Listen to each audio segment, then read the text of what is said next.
Assalamualaikum warahmatullahi wabarakatuh. Selamat pagi dan salam sejahtera bagi kita semua.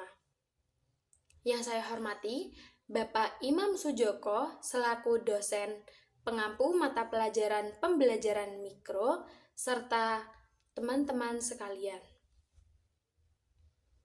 Pada kesempatan ini, saya akan mempresentasikan modul ajar matematika fase A kelas 3 semester 2 dengan materi sisi pada bangun datar yang disusun untuk satu kali pertemuan dengan alokasi waktu 35 menit. Nah, di sini A, identitas modul. Modul ajar ini disusun oleh Putri Nur Azizah untuk peserta didik kelas 3 SD. Materi yang diajarkan adalah sisi pada bangun datar yang bertujuan membantu peserta didik memahami jumlah sisi serta ciri-ciri berbagai bangun datar sederhana. Kemudian B, terdapat analisis kondisi awal peserta didik. Berdasarkan identifikasi awal, sebagian besar peserta didik telah mengenal bangun datar, tetapi masih mengalami kesulitan dalam membedakan jumlah sisi dan ciri-ciri setiap bangun datar. Oleh karena itu, pembelajaran dirancang menggunakan media visual, benda konkret, dan aktivitas interaktif agar peserta didik lebih mudah memahami konsep yang dipelajari.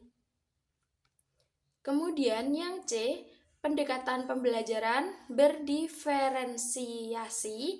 Dalam modul ini diterapkan pembelajaran berdiferensiasi yang meliputi diferensiasi konten, yaitu penyajian materi menggunakan gambar, media interaktif, dan LKPD dengan tingkat kesulitan yang berbeda. Diferensiasi proses, yaitu peserta didik belajar melalui diskusi kelompok, penggunaan alat peraga, dan aktivitas yang disesuaikan dengan gaya belajar visual, auditori, dan kinestetik. Diferensiasi produk, yaitu peserta didik menunjukkan pemahamannya melalui LKPD, presentasi, atau penjelasan menggunakan benda konkret. Kemudian yang D, capaian dan tujuan pembelajaran. Capaian pembelajaran yang ingin dicapai adalah peserta didik mampu memahami konsep sisi pada bangun datar, menentukan jumlah sisi, serta mengidentifikasi ciri-ciri bangun datar sederhana dengan tepat. Adapun tujuan pembelajaran dalam modul ini adalah: yang pertama, peserta didik mampu mengidentifikasi berbagai jenis bangun datar. Peserta didik mampu menentukan jumlah sisi pada bangun datar sederhana.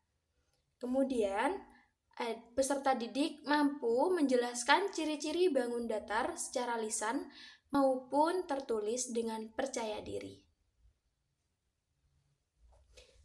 Yang E, model dan metode pembelajaran. Model pembelajaran yang digunakan adalah Problem Based Learning atau PBL dengan pendekatan pembelajaran aktif dan berpusat pada peserta didik. Metode yang digunakan meliputi demonstrasi, diskusi kelompok, tanya jawab, praktik menggunakan benda konkret, presentasi, dan refleksi. Kemudian yang F, media dan sumber belajar.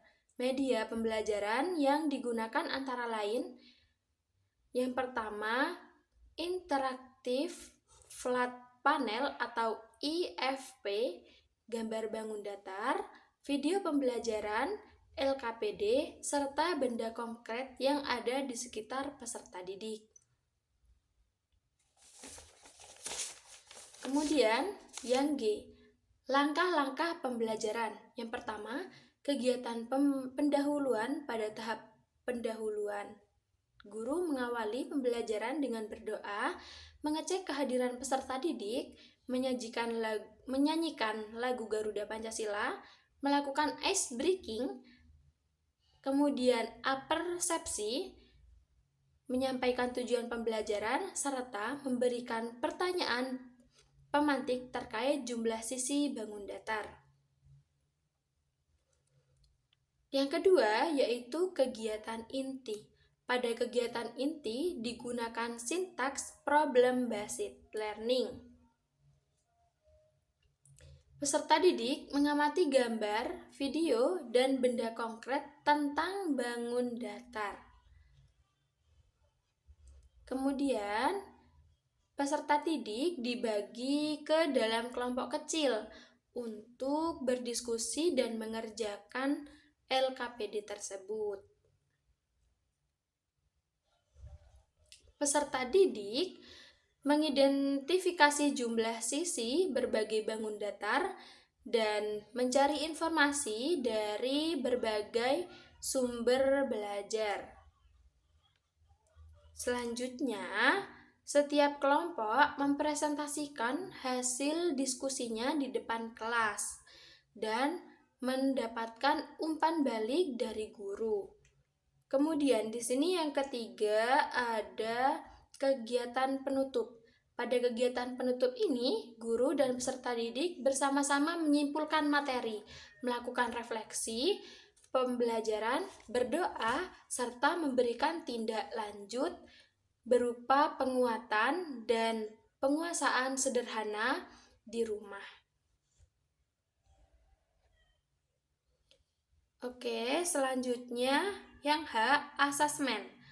Penilaian dalam modul ini terdiri atas asesmen awal berupa pertanyaan diagnostik tentang jumlah sisi bangun datar. Kemudian yang kedua asesmen proses melalui observasi kegiatan diskusi dan pengerjaan LKPD. Yang ketiga ada asesmen akhir berupa teks tertulis dan penilaian presentasi hasil kerja peserta didik. Kemudian dilanjut I, yaitu penutup. Demikian presentasi modul ajar yang telah saya susun melalui pembelajaran ini. Diharapkan peserta didik mampu memahami konsep sisi pada bangun datar dengan lebih mudah melalui kegiatan yang aktif, menyenangkan, dan sesuai dengan kebutuhan belajar mereka. Terima kasih atas perhatian Bapak dan teman-teman sekalian. Kurang lebihnya saya mohon maaf apabila terdapat kekurangan dan kesalahan. Assalamualaikum warahmatullahi wabarakatuh.